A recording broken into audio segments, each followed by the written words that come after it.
Bonjour Franck Ferrand. Bonjour Thomas. Alors vous êtes où ce matin? Dans quel autre 25 août vous nous emmenez pour ce premier rendez-vous d'aujourd'hui dans l'histoire? Moi je suis bien loin de là, figurez-vous, je suis le 25 août 1270. Eh ben Eh oui, nous sommes au chevet de Saint-Louis qui est en train de rendre son dernier souffle. Le pauvre homme. Eh oui, le pauvre homme, il faut l'imaginer couché sur son lit de cendre. On est sous les murs de Tunis. Alors pourquoi Tunis?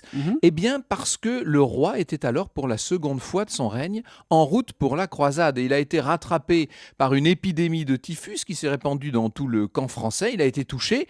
Et celui qui va devenir Saint-Louis à l'époque, c'est seulement le roi Louis IX. Vous savez qu'il sera canonisé très vite d'ailleurs sous la pression de C'était sa un homme famille. vraiment bon?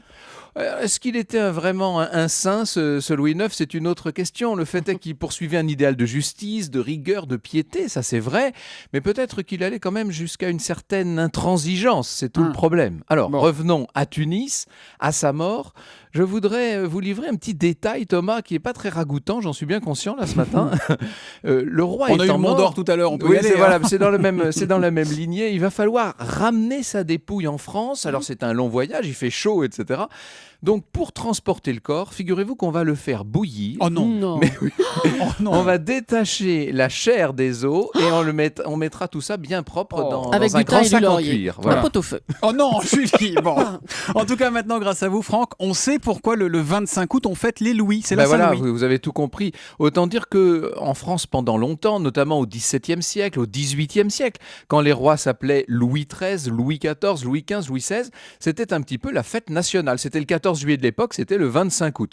Une fête qui marquait aussi la fin des moissons. Vous savez qu'il y a un vieux proverbe qui disait « À la Saint-Louis, l'été est fini ». Oui, bah là, la fin de l'été, c'est tombé la Saint-Martin, le 2 juillet, mais c'est un autre sujet qu'on traitera avec Laurent Cabrol. Revenons à notre roi et rappelons-nous que l'on célèbre en cette année de 2014, en 2014, l'année Saint-Louis, Franck. Ben oui, le 25 avril dernier, on a célébré les 800 ans de la naissance de Louis IX à Poissy.